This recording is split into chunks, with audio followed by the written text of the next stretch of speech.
Tonight on CBC Vancouver News. I'm just so hurt and disappointed. Defaced with graffiti, police are looking for who vandalized a newly painted rainbow crosswalk at an Abbotsford school. Also, they're experiencing some really intense fire activity. BC firefighters brought on to battle flames in the north as Yukon records a historic number of wildfires. And it's very different than any native species, particularly at this scale. How to spot the dangerous and potentially toxic invasive plant that's growing across this province. This is CBC Vancouver News.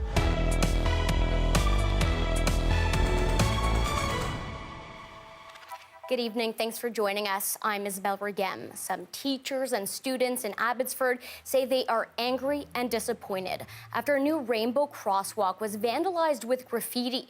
It was painted at Abbotsford Senior Secondary School less than a month ago. As Beneath Breach reports, those who worked to bring the rainbow to the school say the damage highlights the ongoing work still needed to create a safe community for all.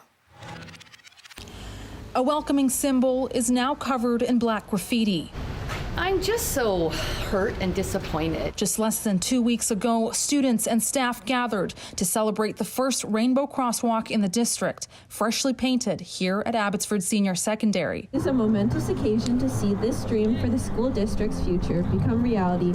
The damage hurtful for many, including Bonnie McKenzie, who started the school's Pride Club. Our Pride Club have worked tirelessly to interview, to send out surveys to everyone, our students, our staff, our school community. The Panther Pride Club came to be 10 years ago, and the Rainbow Crosswalk, a part of their efforts to build understanding in both the school and wider community. That you are safe and welcome in our building, you're safe and welcome in our school district, and you're safe and welcome in Abbotsford.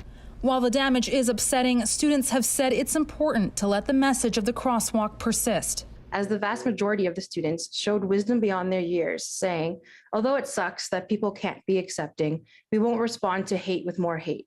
This gets us nowhere. And this isn't going to stop anything. It really isn't. The Abbotsford School District echoes the sentiment, saying it's disappointed to see incidents like this occur, and it has no tolerance for hate of any kind. The Abbotsford School District says it's working with a contractor to repair this damage as soon as possible. The Abbotsford Police Department says an investigation is ongoing and it's reviewing CCTV footage. Beneath Breach, CBC News, Abbotsford. A man has died after being stabbed in Vancouver's Yaletown neighborhood. Police were called to the scene near Smythe and Homer Street around 8:30 this morning. There, officers found a 29-year-old man with severe injuries. The man died a short time later in hospital. A 34-year-old woman was arrested nearby and is currently in custody. This marks the city's 8th homicide of the year. Anyone who witnessed the incident or has information is asked to contact VPD. 2 animal rights activists have been found guilty of criminal charges in connection to a protest at a Fraser Valley pig farm. Emmy Serrano and Nick Schaefer were both convicted of break-and-enter and mischief. A third protester was acquitted on a single mischief charge. In 2019, activists broke into Excelsior Hog Farm in Abbotsford. They were protesting alleged animal abuse captured on a disturbing video. The BC SPCA did not recommend charges against the farm. A sentencing date for Serrano and Schaefer will be set tomorrow. Just off Vancouver Island, whale researchers are confirming a new baby orca has been spotted swimming with K-Pod, and it's believed to be the first calf born in K-Pod in over a decade. The young southern resident killer whale was located Saturday in the waters off Metchosin, west of Victoria. The Centre for Whale Research says it received videos and photos of a possible new calf in April and June, but now a field biologist was among those who can confirm its presence. This is believed to be K-Pod's first baby since 2011. The little one has been named K45 and its sex is not yet known. And while the growth of that orca pod is cause for celebration, conservationists are fighting to stop the spread of a toxic and invasive plant in BC. Hogweed crowds out native grasses, plants, and flowers, and if touched with bare skin, can lead to burns and blisters. Here's what to watch for. You'll see that this is a well-traveled path, but what you need to do is be alert for things that are out of place. And so right here is a high alert plant. This is an early stage of a plant called giant hogweed. And giant hogweed is a toxic invasive plant. We don't want it. We don't want it in our parks for sure. We don't want our people walking past it. You might not realize that this plant can actually grow to be 2, 3, 4 meters tall. It's an introduced invasive plant. People brought it, it was exotic, they put it in their gardens, but it didn't stay in their gardens. It actually jumped the garden fence, we say, and has now overtaken many areas. We had much more giant hogweed even 5 years ago, but the cities, volunteers, etc., are getting rid of this plant because it's very toxic to us as people. Just notice the size of the leaf. Notice how ragged it is. Those are all telltale signs of giant hogweed. And also notice the stem in there that has got lots of hairs and dark blotches on it. And they'll produce 20,000 seeds per year. So when you see one single plant like this, you want to get rid of it because you don't want it going to year 2 to set seeds. It'll crowd out all the other plants because it's got this huge umbrella flower head at the top. It actually will create just a stand of giant hogweed. So bad from the environmental side, but what's even more critical to us is actually in that long stalk of a mature plant, it actually has a sap in it that when it touches your skin, you actually can cause a phyto reaction, or you're sensitive to sunlight, and that can result in second-degree burns. And they might not appear in the first day or the first couple days after touching it, but it can appear, and then it's a long-standing issue that you've got. What we can do in British Columbia is we can take 3 actions. When you see something, report it. The other thing, when you're gardening, make sure that you're not planting invasive species. And the third thing, take action on anything that looks out of place in your garden or your property. So get it when it's small. If we don't take care of this plant now as one plant, we're going to have 20 or 30,000 plants 2 years from now. The province is giving $500,000 to Kelowna Airport to expand its terminal. Jobs Minister Ravi Kahlon says most of that money will be spent on mass timber. Before the pandemic, the Kelowna Airport logged more than 2 million passengers per year. The expansion of Canada's 10th biggest airport was initially approved 3 years ago and is anticipated to break ground in 2023. It's been a mild wildfire season in BC so far, a reprieve for this province, but that's not the case for our neighbors to the north in Yukon. The territory is experiencing one of its worst seasons in 25 years.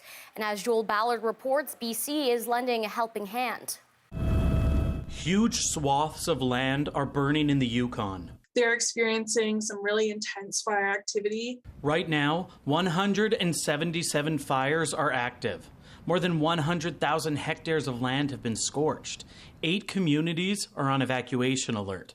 To help out, roughly 150 BC Wildfire Service members have been deployed north, returning the favor after Yukon firefighters came to BC's aid last year. We were really grateful for the resources then and are really honored to be able to supply the same assistance to them when they need it this year. Some firefighters and wildfire experts have already landed.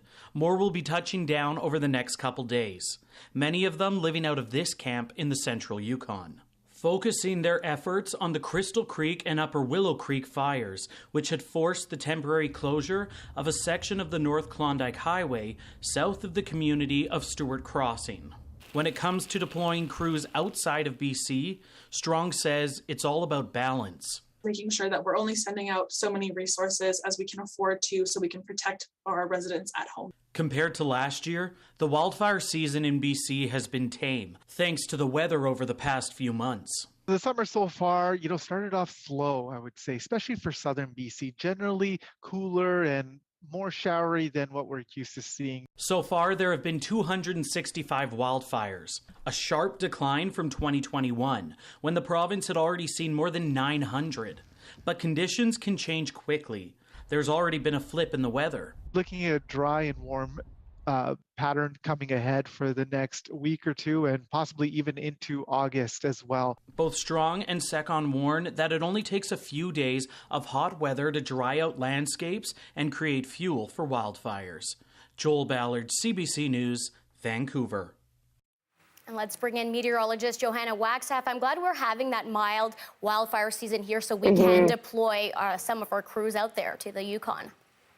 Yeah, it's amazing, Isabelle. We've seemed to have just switched back and forth with weather patterns with Yukon and BC. Well, we were dealing with those low pressure systems. It was high pressure for the north, and now it has switched a little. I actually want to show you the current temperatures tonight, just a bit to our north, Yukon and Northwest Territories. Look at those drop in temperatures for places like Whitehorse and Mayo. They were almost double that last week, and that's thanks to a spinning BC low that is bringing some much needed cloud cover and showers tonight to Yukon. Northwest Territories not quite getting the relief, but south of that, that's being replaced by high pressure. And that's really why we are now going on day 4 of our longest summer stretch so far this season. In fact, this is a much more summer-like pattern, really, that we've seen since last year. Take a look at those current temperatures, 23 right now and through YVR. But as you head inland, it got up to the mid to high 20s. Abbotsford at a 30 right now, and there is a bit of a humidex, so feeling more like the low 30s out towards the valley.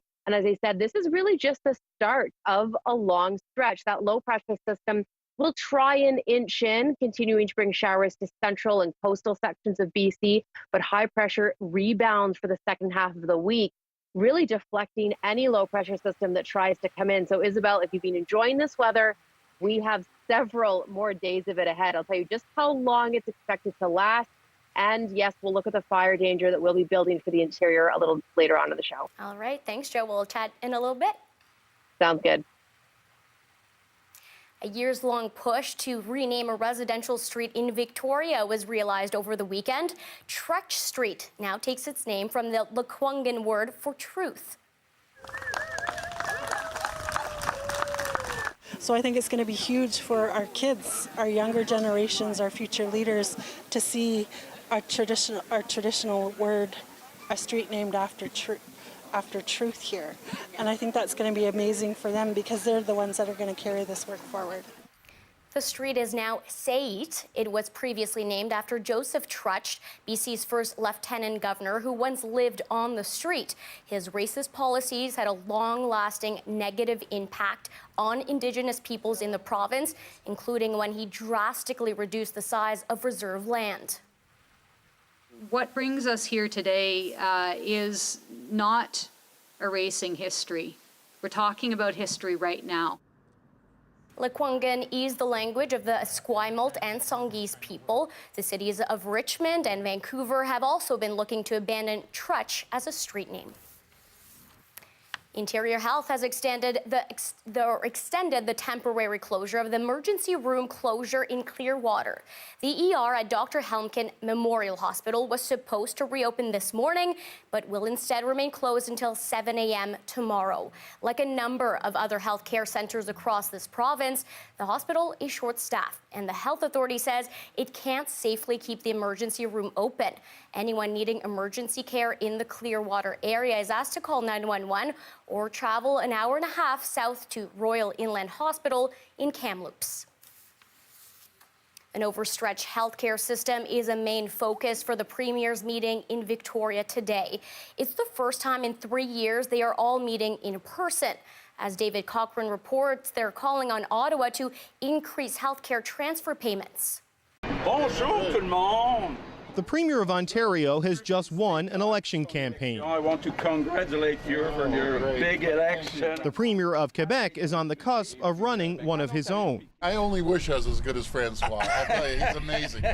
They're using this meeting for a different type of campaign, to pressure Ottawa to pay more for health care. We have a strong group of premiers from all different political stripes, and there's one message. We need more support from the federal government. We want to have an increase in the CHT, a recurrent amount every year, because what happened during the pandemic is that we got some money, but non-recurrent money. And in order to hire nurses and different employees, we need recurrent money from the federal government. The premiers met this morning with national and regional Indigenous leaders to discuss mental health, child protection, and reconciliation. Good morning, everyone. But health care and a meeting with the Prime Minister remained the overarching focus. As soon as possible. as soon as possible. It's overdue, and so we need to make sure this happens. This is larger than politics. This is, about ensuring a sustainable healthcare system, not just today, but into the decades ahead. I believe the Prime Minister understands the urgency of it, but my message to everybody out there is the patient in the gurney, and when you're standing at the end, don't care who pays for it. They just want Canadian-level care. The premiers have been pressuring the Prime Minister throughout the pandemic to sit down and negotiate a new long-term funding arrangement for health care.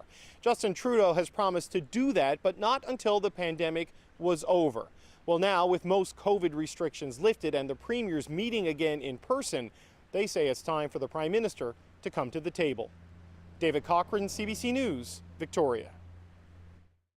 Now, BC Premier John Horgan has also been advocating for more money in health transfer for provinces. However, after calling for a meeting with the Prime Minister over the issue, there has been little headway.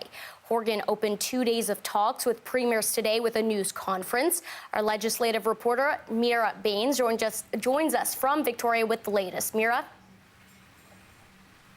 Isabelle, Premier John Horgan says provinces across Canada are dealing with healthcare funding shortfalls. Now in BC, it's a struggle for the province to recruit and retain family doctors, nurses, and healthcare workers. As well, British Columbia is also facing challenges with staffing emergency rooms.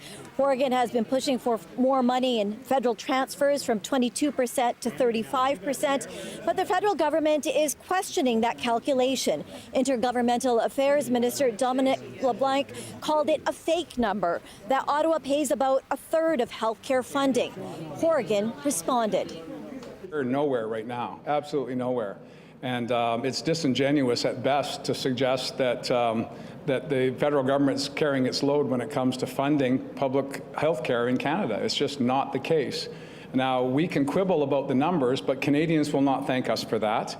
We can quibble about who's right and who's wrong on the nuance, but Canadians won't thank us for that. What Canadians want us to do is to sit down like adults and figure out how we resurrect publicly funded health care. Patient-centered care is where we need to get to. And healthcare funding is not the only issue that's going to be discussed at the Premier's meeting. They'll also be discussing affordability and economic recovery during the pandemic. Now, Mira, I understand nurses' union leaders met with the Premier. What are they saying about this issue? That's right. Nurses union leaders met with the premiers this morning. In British Columbia, the labor market survey from 2019 shows that 23,000 additional nurses are going to be needed in the province by 2029. This is BC Nurses Union President Amin Grewal, and she met with the premiers as well this morning. It's happening everywhere, so it's not a unique issue just for BC. It's happening everywhere, and the message was that we need to come up with a solution, and we need a health human resources plan from the provinces, but especially from the federal government. The advocacy group for better health care in British Columbia will be holding a rally tomorrow ahead of the second day of talks with the premiers. Thanks, Mira. Fossils collected nearly 40 years ago in BC's Yoho National Park, tucked away in storage for most of that time, are now giving researchers new clues about the evolution of insects. These are some of 84 fully intact examples of Stanley Caris. They have been in the Royal Ontario Museum since the 90s, but are now on display and being studied for the very first time. This animation gives us a glimpse into the brain and nervous system of the 500-million-year-old creature, thought to be an arthropod related to insects and spiders. And despite being 500 million years old, the important details are still clearly visible, including the fact it has a third eye. There are a few specimens that just show the brains of the animal absolutely beautifully laid out inside of their heads. It almost looks as if this animal had died yesterday. The detail is so clear. He calls the research a breakthrough because it fills in evolutionary gaps. The fossils have not been closely examined since field crew members, some of them seen here, discovered them on the Burgess Shale, a massive rock deposit in the Kootenays, in the town of Field, decades ago. Remembering Kat Norris, we look back at the legacy of a woman and Indigenous activist called a pillar of beauty, grace, and strength. Stay with us.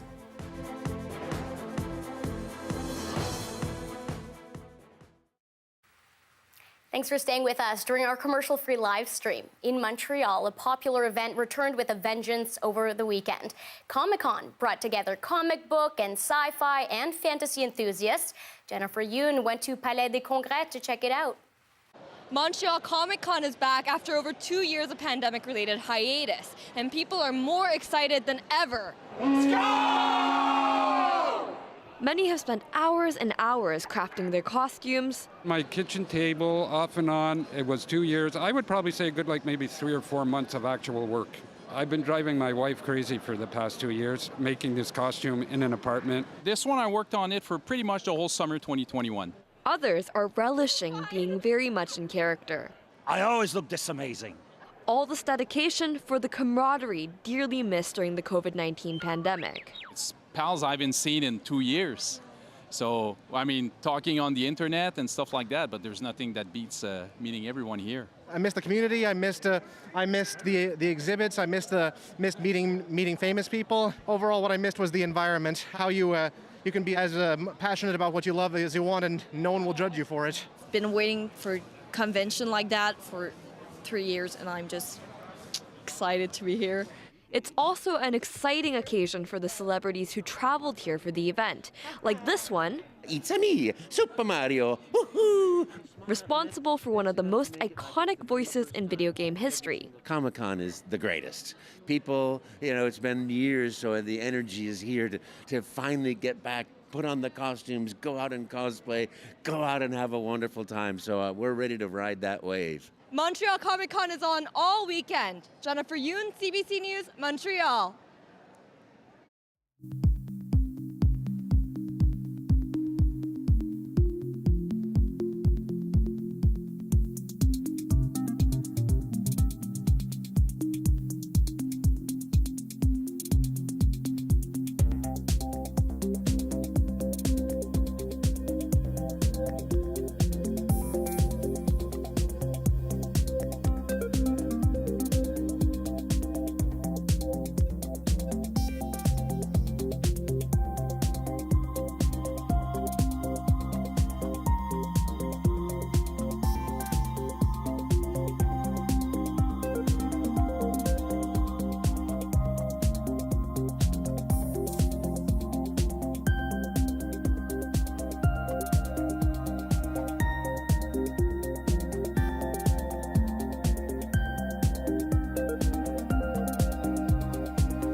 A beloved member of Vancouver's Indigenous community, Kat Norris, has passed away. A close friend and colleague is remembering Norris for her positivity and activism. She always spoke about the importance of speaking up, and that she saw herself as her role was to speak up for her community. Yeah, lots of sadness right now around our household and our team about losing Kat.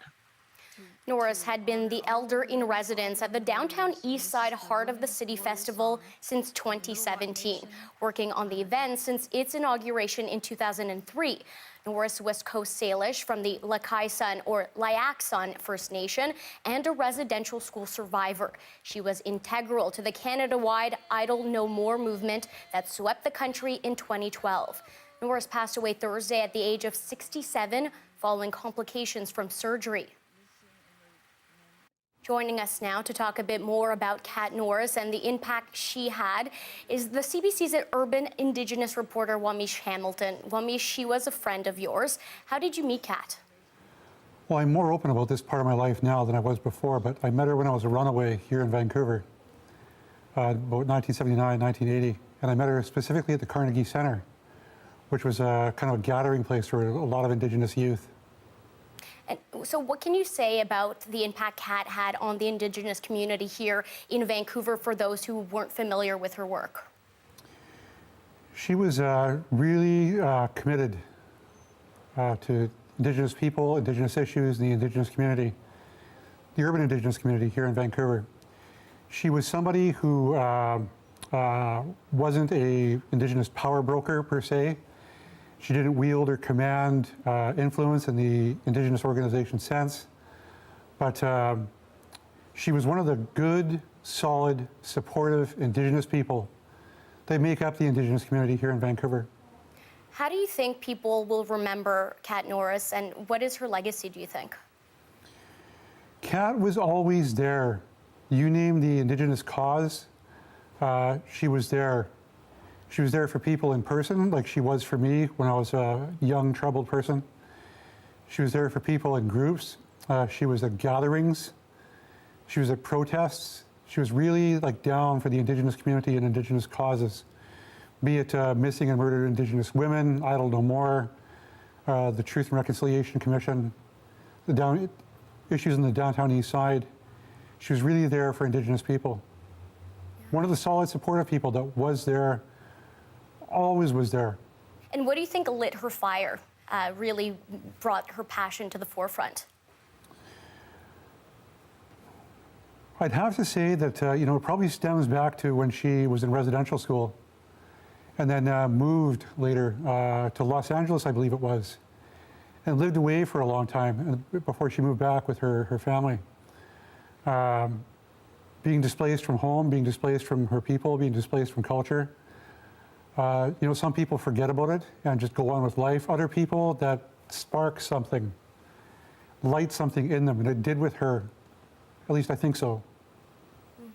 And that was shown in her work and her legacy that continues to live on. Thank you so much, Wamish Hamilton, sharing a little bit of a glimpse into who she was and her legacy. Thank you.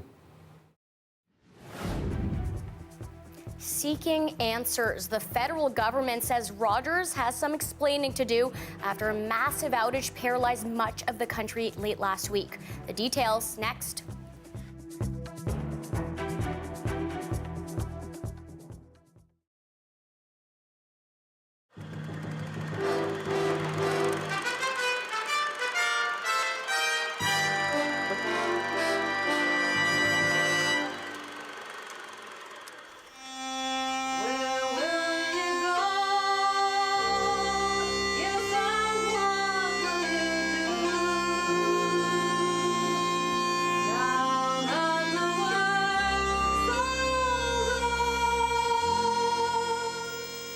The soft, pure sound of folk music from a group of Vancouver musicians who were still rehearsing for the Folk Festival early this afternoon.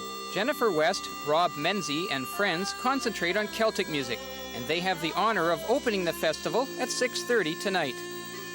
I'm a little nervous. I'm actually quite remarkably calm at the moment, but I'm sure if you see me 5 minutes before we go on stage, it'll be a different story altogether. But I think a little bit of nerves is a good thing, though. It pushes you, pushes that extra bit of energy out, as long as you can keep it under control.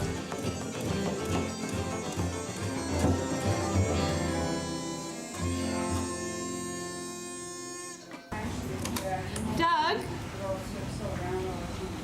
Francis Wasserline? They were also getting ready for the opening down at Folk Festival headquarters. Not much quiet music here. Yeah, I want him to go rent one of these things, a video camera. Gary Crystal has been in charge for all 12 Vancouver folk festivals.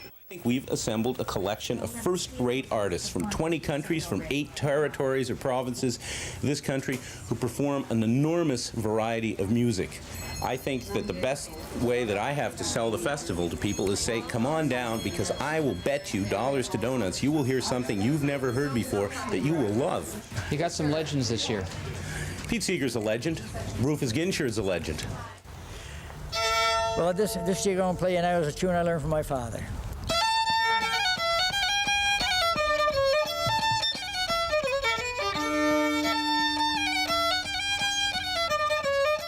Well, I live in Hawke's Bay. Where's that? That's on Northern Peninsula, Newfoundland, going down towards St. Anthony, or till St. Anthony. I was born September 6, 1899. 19th century boy. 19th century boy. Not too many of them around.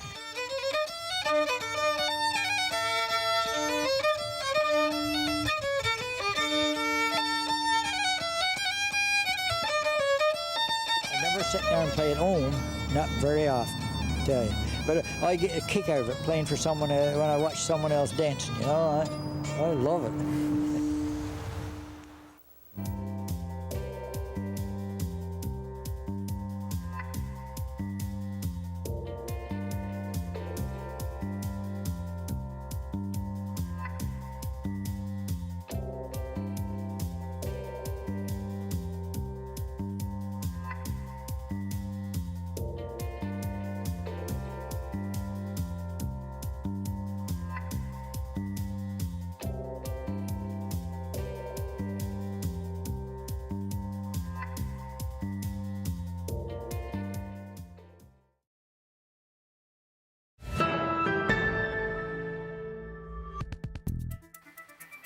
Many Rogers customers are starting the week with relief after Friday's scramble.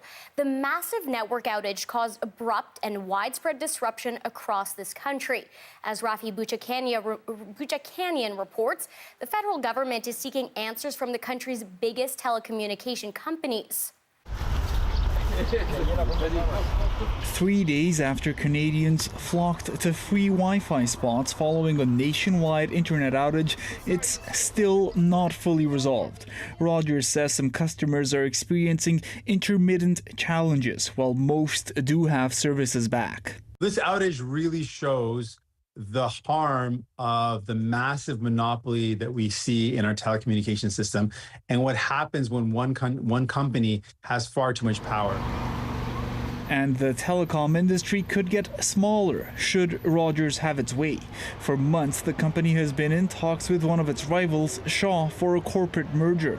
Critics say that's the opposite of where the industry should be headed. So our prices are continuously high. They have dropped a little bit, but not by much. And we also don't have a lot of competition.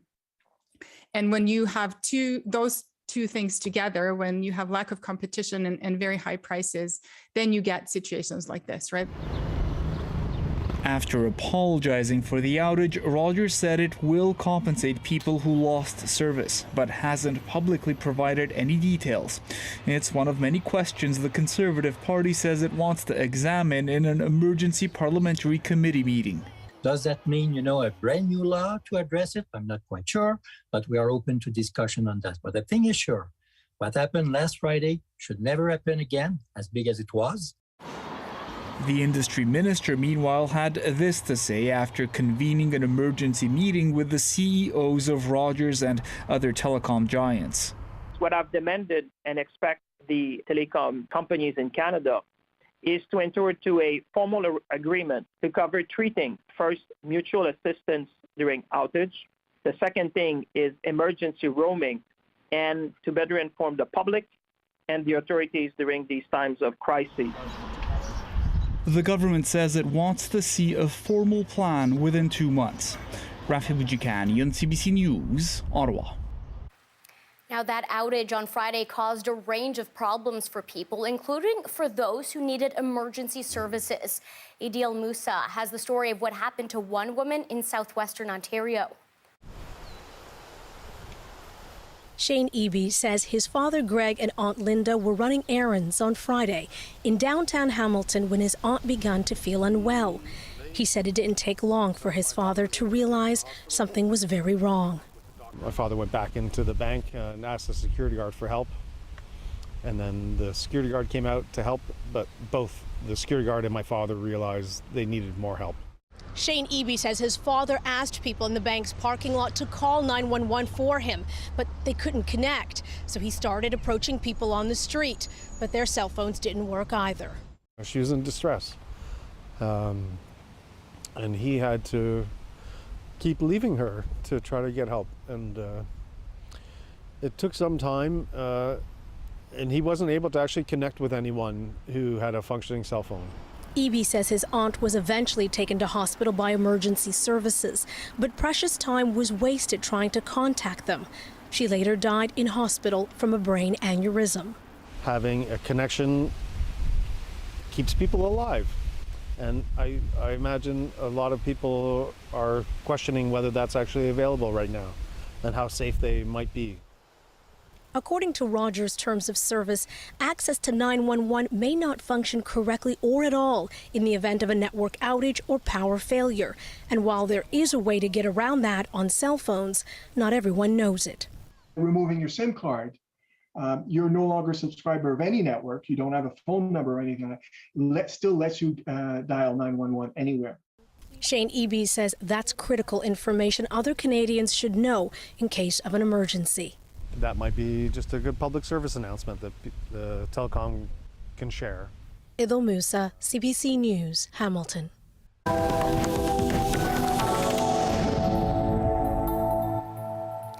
Sri Lanka's parliament says it will elect a new president next week as the country faces an economic collapse. On Saturday, angry crowds stormed the president's home and office and also set the prime minister's house on fire.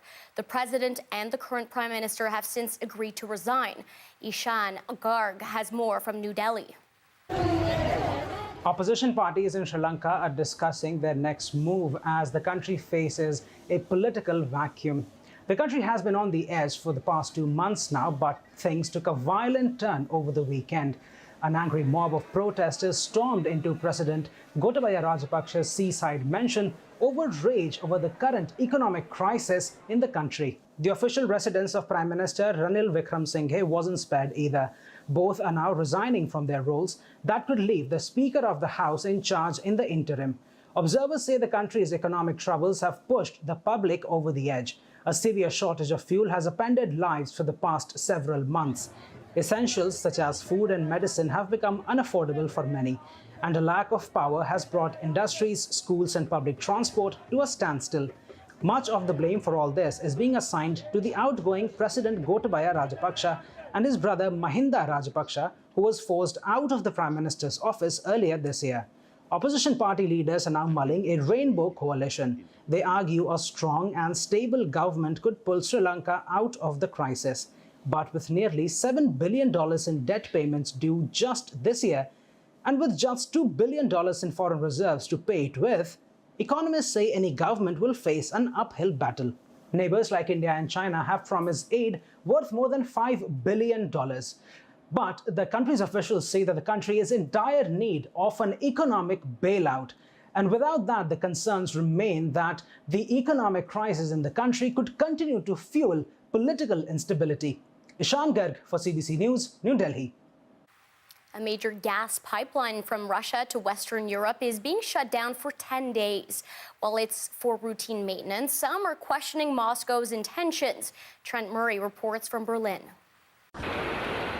Well, technical readings from Germany show that just after 6 a.m. local time, Russia began powering down the Nord Stream 1 pipeline. Now, Moscow is saying that this is just because of a regular maintenance event, but officials here in Berlin are a bit more skeptical. They say this is political, and the real worry is it could be a pretext for supplies being cut off entirely. So right now you are seeing governments, not just here, but in other neighbouring countries as well, really scrambling to try and find either alternative energy sources or trying to convince citizens to conserve energy as much as possible. Here in Germany, people are being asked to do things like use cold water in their laundry, take shorter showers, or if they've got the air conditioning on over summer, to bump it up a couple of degrees in order to use less energy. That is because the goal is to get the national storage tanks to 90% by November. Right now, they're sitting at 60%, still a long way to go, and experts here say if they do not get over 90% before the winter, then the country really is in for a tough time and may not make it through the winter without gas shortages and even some energy shortages more broadly in industry and residential homes. Robert Habeck, the Vice-Chancellor here, says we are in uncharted territory now and that officials are working very hard to avoid electricity shortages, especially as those colder winter months arrive. Trent Murray for CBC News, Berlin. The race is on to succeed Boris Johnson. The British Prime Minister was forced to step down last week following a revolt within his own government.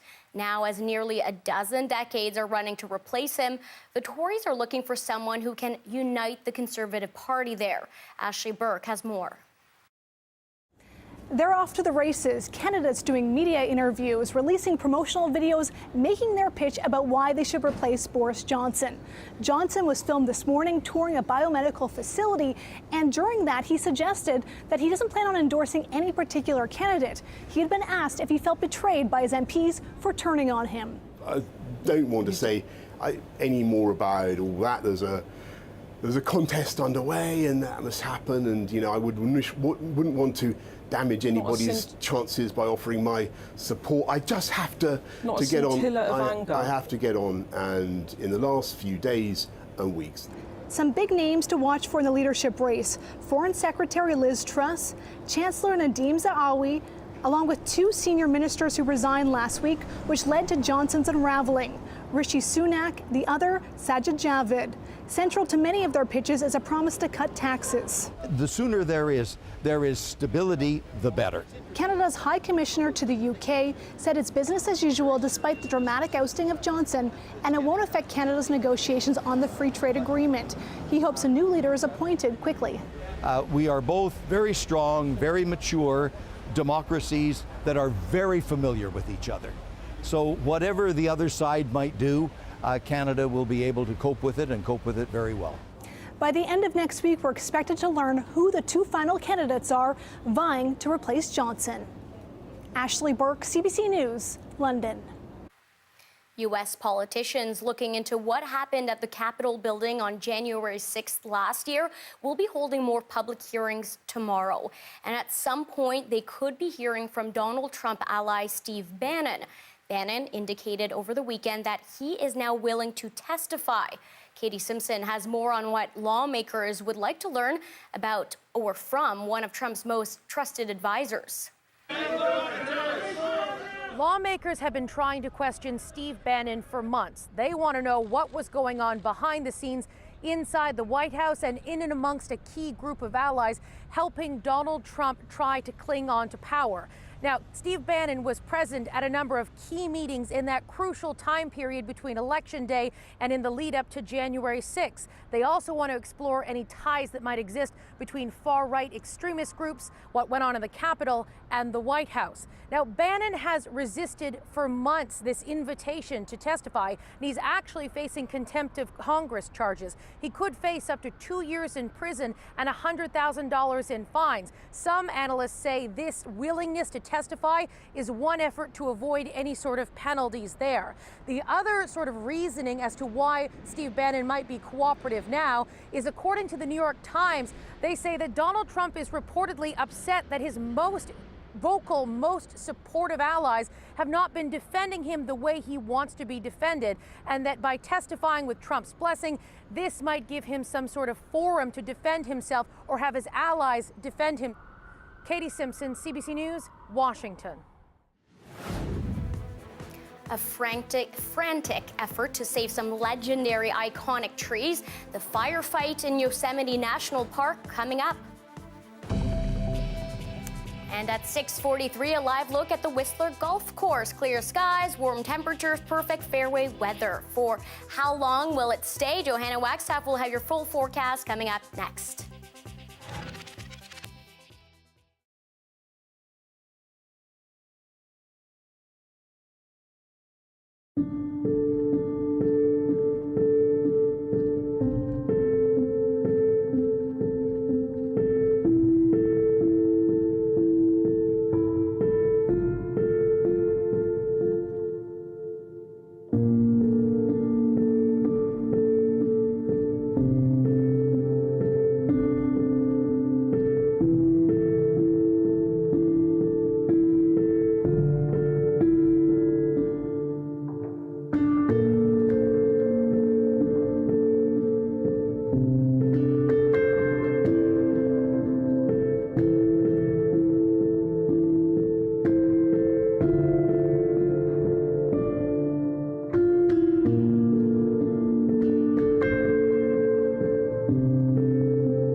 An uncontained wildfire in California's Yosemite National Park is threatening some of the world's oldest sequoia trees. The fire expanded fivefold over the weekend. It has now scorched 6.5 square kilometers. Evacuation orders have been issued in some parts of the park. The flames are being fueled by extreme heat and dry conditions. Sprinklers are now being used to save some of the park's most famous trees, including the renowned grizzly giant, which stands over 60 meters high. Some of the trees are said to be 3,000 years old. And meteorologist Johanna Wagstaffe joins us now with a look at the forecast locally.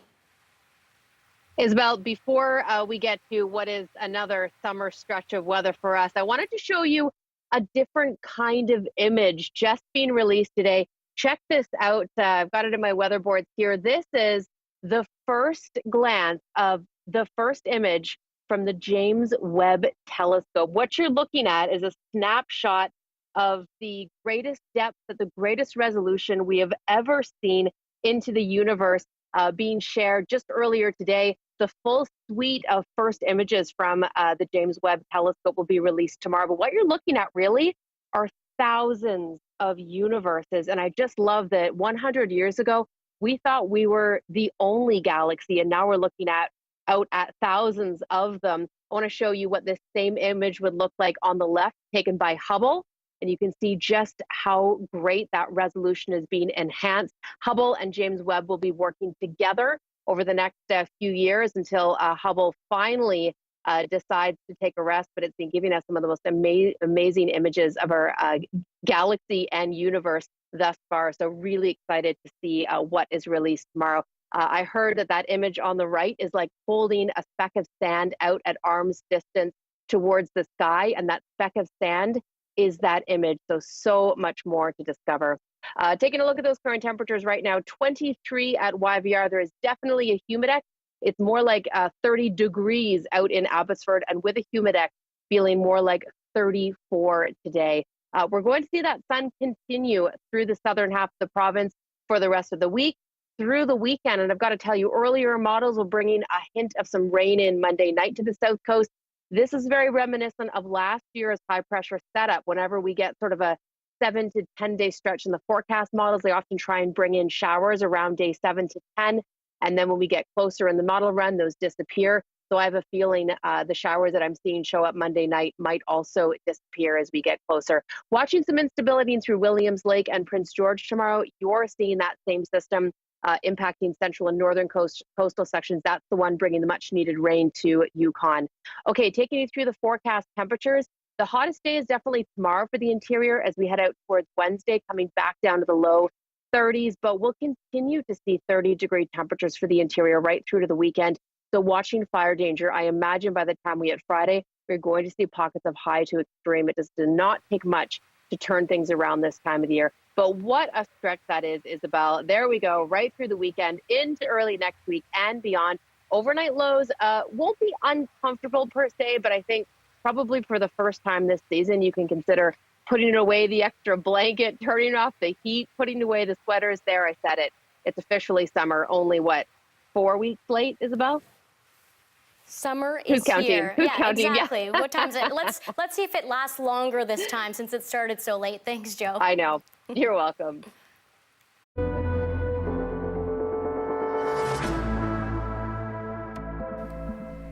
Omicron subvariants are surging, and millions of Canadians are living in areas of the country where cases are rising. British Columbia, Quebec, and Ontario have all declared a 7th wave. The increase in cases is also leading to more hospitalizations. And as Philip Leishanock shows us, this could be the most transmissible subvariant yet. On this beach in Toronto, waves are about fun. And for some, Ontario's declaration of a 7th COVID wave is not a huge concern. I'm over and done with it. This group came to celebrate the life of a friend who died 4 years ago. As I truly believe, after losing one of my best friends and my sister, you are only here once. You got to live while you're here. That sentiment was echoed at festivals across the country. It's nice to be out, in the sunshine and hearing the music. This is a great ride. The greatest outdoor show on earth came roaring back. And with masks no longer mandatory, few were in sight. After more than 2 years, Canadians want to get out and enjoy the summer. But concerns about new variants and new waves of infections are causing confusion about what precautions to take. After 2 brutal waves, hospitalizations were trending down. But since mid-June, the numbers have been slowly climbing, now to more than 3,500. Mandatory or not, some doctors say wearing a mask makes sense, especially indoors. It may feel uncomfortable for you to be masking if you're in a situation where nobody else is masking in a social environment. But you do have to think about the bottom line. Am I going to regret this afterwards? Whenever we take transit or if we're going into anywhere, grocery stores or things like that, we'll still wear a mask. Health officials are concerned about the impact of more hospitalizations on the healthcare system. An ER in Brampton, Ontario, near Toronto, had to close over the weekend due to staff shortages. First, we called an ambulance, and they said it could be hours before we could get one. It was over 8 hour wait, so it was too long. And experts say the new variants have meant a rise in cases so far this July, unlike in previous summers, which were low seasons for COVID. Philip Lishanok, CBC News, Toronto.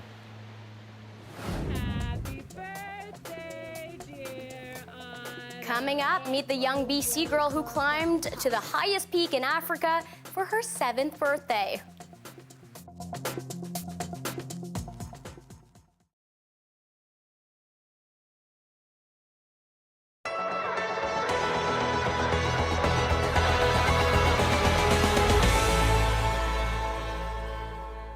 It's all about basketball today at Parc Clémentine de la Rousselière.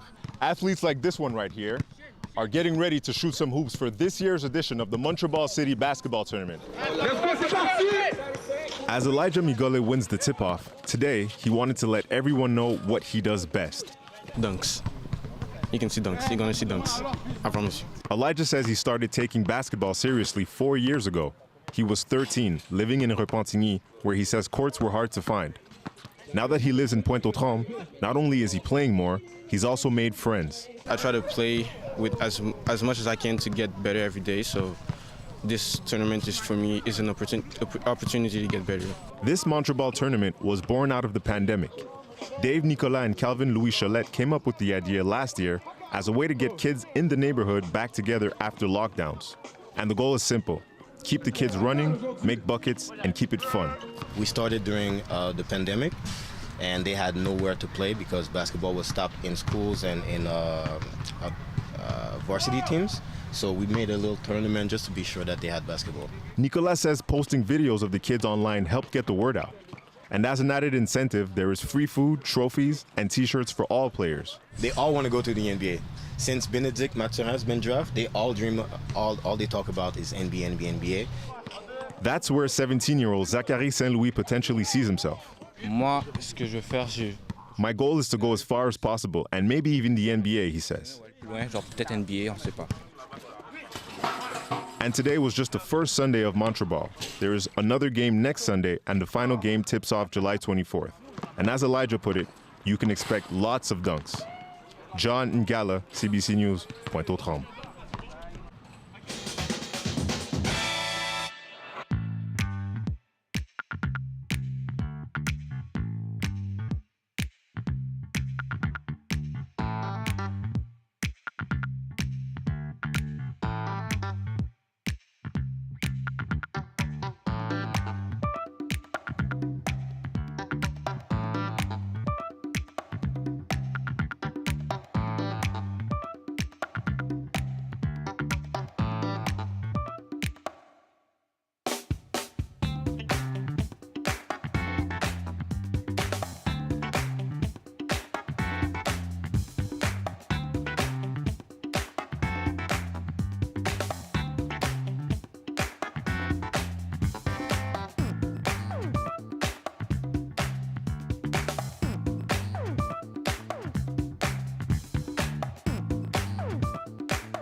A 7-year-old girl from Vancouver Island wanted to conquer a new hike for her birthday, but she didn't climb just any peak. She trekked 7 days to the highest peak in Africa. Happy birthday, dear Autumn. Happy birthday, baby. Happy birthday, so queen. Autumn celebrated her 7th birthday at the top of Mount Kilimanjaro on Thursday. Her mom is a BC ambulance paramedic in Gold River on the island and says she has been planning this trip since she was pregnant with Autumn. It took them 7 days to get to the very top. It was hard hiking to the summit, but it was really cool from the top. We didn't really want to do it for like record setting or anything like that. We just wanted to do it because it's an amazing experience. Her mom believes she may be the youngest Canadian to have ever climbed to the summit of Kilimanjaro, which is one of the so-called 7 summits, and they both plan to conquer them all at some point. Way to go, Autumn, and we can't wait to hear where she climbs for her next 8th birthday. Thank you so much for being with us tonight on CBC News at 6. We just want to remind you, if you're not already watching us on CBC Gem, that is our free app. That's all for us tonight. Good night.